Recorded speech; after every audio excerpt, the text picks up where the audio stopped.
Miranda, are you okay? What's the matter with you? I don't know. I get dizziness in my pregnancy, but this is like different. I feel like I have double vision. Alright, babe. Why don't you sit down? Have a seat. Alright. Still kind of have it. Beside the double vision, you have any other symptoms? Anything bothering you that might be a red flag to you? I have a really bad headache. Like it's like a migraine. It's really bad. That's it? Double vision, bad headache, you have preeclampsia, pregnancy preeclampsia. No, I don't have that. And how do you even know what that is? No offense, but... You know, I joined all these pregnancy groups and I've been obsessing over all this stuff. I have all these pregnancy apps. I've been reading what to expect when you're expecting. I know all this stuff now. I'm obsessed with it. Well, I'm happy that you do your research and you know all this stuff. It really is great to see. But I've never had preeclampsia. I've had high blood pressure, but I'm not really susceptible to it, if that makes sense. I've had dizziness and headaches before, just not this bad. And I've never had double vision, but I don't think it's preeclampsia. Susceptible? Miranda, do you hear yourself? Just because you didn't get preeclampsia before in your pregnancies doesn't mean you're immune to preeclampsia. And with something like this, with headaches, double vision, and another form of dizziness, shouldn't we be just going to the hospital? Make sure you're okay? Be better safe than sorry?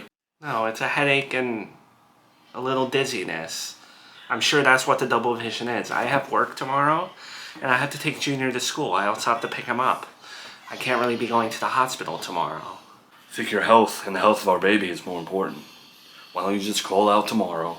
I'll take Junior to school, and we can... No, and right now while I'm sitting here, the double vision's going away. So I'm pretty sure it's just a form of dizziness, and I'm good. It really is getting better. It's just a headache. Alright, but Miranda, I've read that headaches can be a sign of something serious. How bad is your headache? Are we talking daily headache, or are we talking severe migraine where you can't function? It's still strong. It's still really bad, but I remember I had a friend, Michelle. She had preeclampsia, and she said it was one of the worst headaches in her life, that it was debilitating. This doesn't feel like that. It just feels like a really, really bad migraine. I don't like this, babe. Call me paranoid, whatever. But I don't like when you put other things before the health of you and your baby. Even if it's something small. Even if we go to the hospital and annoy all the staff with it being nothing. Oh well, it's better than the worst case scenario. It's okay. I get you're worried. It's fine. But out of all the times I've been pregnant, I realized that there are some times where things in pregnancy are really scary and seem like they're an emergency, but sometimes they're not, and I can't go to the hospital for every little thing. If I was profusely bleeding and I didn't feel the baby kicking or something, or I couldn't breathe, I'd go. But I had a little bit of dizziness and a really bad headache. But that's pregnancy, right? I also just don't want you to be stubborn for work. Work is work. I know how much you take pride in your career, but are you really going to look back if something goes wrong and be proud that you didn't call out? I know, and I'm not trying to be stubborn. I'd go to the hospital if it was an emergency, but with Joey now threatening to reduce the child support, I know I already don't need it, but I can't jeopardize work. I want to be self-reliant. I don't want to rely on anyone else for money or anything like that. Even if I'm pregnant, I don't want to give myself that excuse. I know how you feel about it, but you also have me. Money is nothing to me. I don't care about helping you financially if I need to. And I love you, and I love that you offer without guilt-tripping me, and it means nothing to you to do that for me. But I don't want to rely on my partner ever again for money. It's my own thing. Well, I'd say it beats going to work with preeclampsia. I'm sorry, you have the right person? You're talking about Chelsea. Red hair. You found her. Like, she's alive, she's okay? I'm happy to report to you she's She's fine. She's in the hospital. She's a little banged up. Nothing critical. Her phone was taken. Her money was taken. We did find her though, and she's requesting to see you and speak to you. So I'll give you the address of the hospital. You can come meet her if you want. Yeah, I'll go to the hospital. I'm glad my girlfriend's alive and we can continue our relationship. Did she happen to say like what happened, like who did this to her at all? Yeah, so apparently, her story is that your ex-girlfriend Melissa, who did break out of prison, turned herself back in, took her from the apartment, banged her up pretty well, left her in a ditch. We're thinking that Melissa thought she was dead. She wasn't dead. So, yeah, it was your ex-girlfriend who did it to her. Oh my God. Hey, Chelsea baby. So, happy to see that you're alive. You had me worried. You had me frazzled. I'm sorry about what you went through. I heard about Melissa and just so glad that it wasn't you breaking up with me. So I thought that's what it was, but you're alive. Yeah, I'm so happy to see you. You were the first person I was thinking about when, I don't know, I really thought I was going to die. And I feel like I don't know. I just see our relationship different now. I'm just glad you're here. I'm glad I'm here.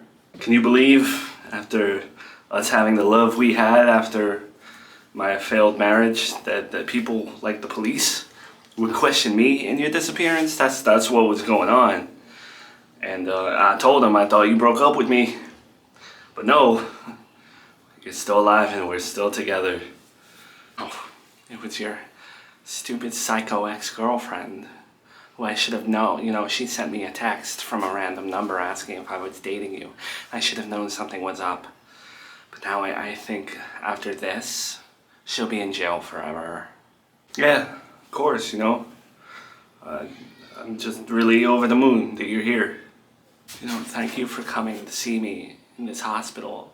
I had my doubts before all this happened about our relationship. But now, seeing you here, one of the first people to see me here, I love you. And I know you loved me, and I know how hard it must have been to worry about me while I was gone. Come on, come on, come on. Damn it. I'm not dead.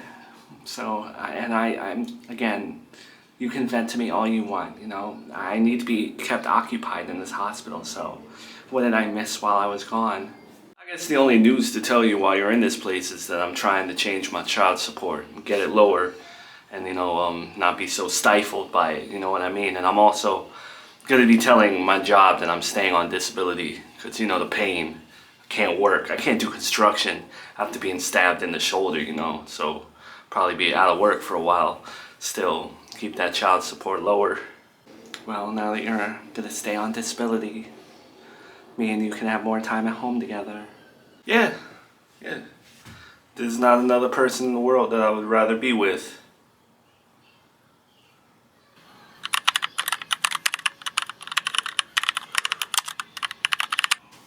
Hi, Larry. I know this is a little unorthodox for me, but I've been getting these like double vision bad headache spells in my pregnancy, and today it really scared me while I was sitting and working, so I think I'm gonna just head home early today and go to the doctor to see what's up. Yeah, Miranda. You got me worried sick. What's going on? Yeah, I'm sitting and waiting at the urgent care. I'm sorry I didn't call you sooner. You were right about the headaches and stuff. I should have just gone and gotten checked. Can I ask you to go pick Junior up today? I don't think I'm gonna make it. Well, picking up Junior's no problem, but after I pick up Junior, can I leave him with your mom and then meet you? Because I don't even think you should have driven to urgent care by yourself. You should be alone right now. No, I'm here already. I have my car. I'm okay. I'll keep you updated, I promise. Don't worry too much about me. Other than the double vision and the headache, I'm good, okay? Okay, Brian, I really don't want you to freak out when I tell you this, because everything's okay. I'm good. But they want me to go to the emergency room because my blood pressure is like really, really high. The hospital is only 5 minutes from here, so I can drive there. Miranda, I'll be at the hospital in a couple minutes. Damn. You know, try not to be a hard ass, Miranda. I told you about this. You can't risk these things during your pregnancy. Even if it's the smallest thing, there's no shame in going to the emergency room. Even if you have to call out from work, I'd rather you get fired than something happen to this baby. I know, Brian, but I didn't want to lose a day at work. You know, I've been a stay-at-home mom for so long, thinking I was going to be that forever, but you see how it ended up with Joey, and I'm trying to make up for lost time and do really well at work. Alright, Mrs. Riley, the baby's fine. That's the good news, but you have a lot of protein in your urine. Your platelet count is super high. Your blood pressure is through the roof. So we've determined that you have a severe case of preeclampsia. Really? Is that something that maybe I can like work through? Like, can I get medication for it and go back to work? Because I do have work tomorrow, and I left work early today. Mrs. Riley, you're lucky that you got here when you did. Let me just put it that way. Okay. Guess that means I'm staying, right? Yeah, I can't believe the hospital just released you like that. I thought your injuries would have been worse, but do you really want to be here in this apartment after, you know, my ex-girlfriend took you from behind and kidnapped you? This place must cause you so much, like, trauma. This is your home. I don't want it to be a place where I feel scared to come to or feel a sense of trauma. I'm not gonna let your ex-girlfriend do that to me. I want to be with you.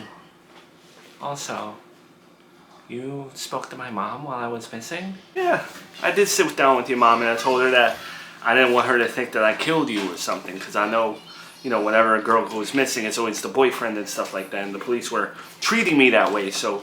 But I also went there because I wanted to comfort her and tell her that we were in the same boat, and I think she was receptive, I guess.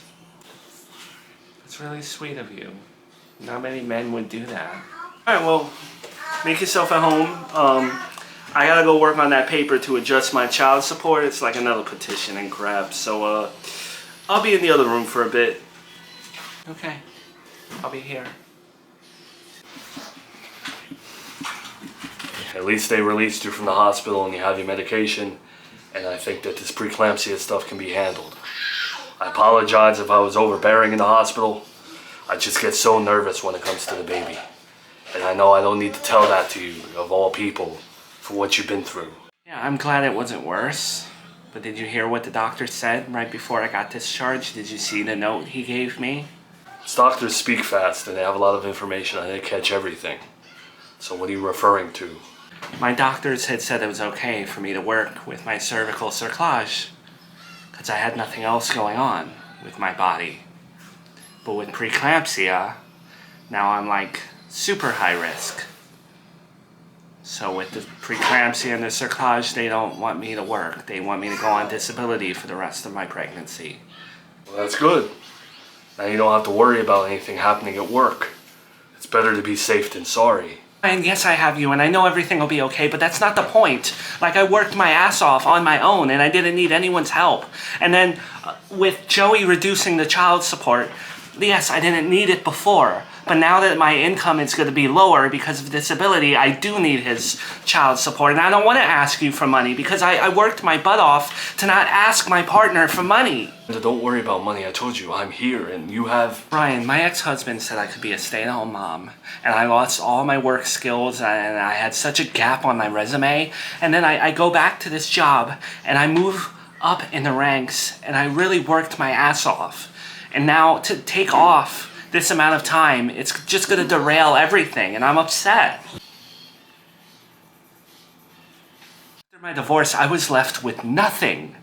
And before I married Joey, I had a career. I had been to college. I had done things. And he left me with nothing. And I told myself I would never put myself in that position again. Not Joey, Miranda. I don't know what else I have to do to show you that I'm not your ex-husband. That I'm not gonna have a baby with you and abandon you so you need to get 2 different jobs. I would never do that to you. And I'm sorry if I don't care about your job. You saw me call out for mine to go to your prenatals. I don't even care about my own job. I only care about our baby. Alright, I did it. I filled out the petition to adjust my child support. You know, they asked so many damn questions. But I think, like, there's validity to each one. They were like, was there a change in your job income? Yes. Disability. Are you unable to work? Yes. Disability. Yeah, so I think I'm thinking positive about this. There's no way she's getting 500 out of me anymore. Hi, Gail. You know, coming out of my cell and seeing you once a day is like the highlight. I'd like to use my daily phone call. You know, I'm gonna call.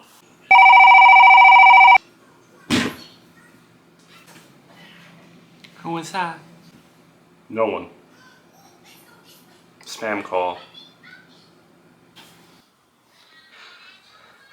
What do you mean he didn't pick up? He always picks up. I appreciate you, Chelsea. When I think about my whole life and everyone in it, you don't make my blood pressure high. So when my child support is normal, and I'm paying like what I should be paying, get you a nice pair of shoes.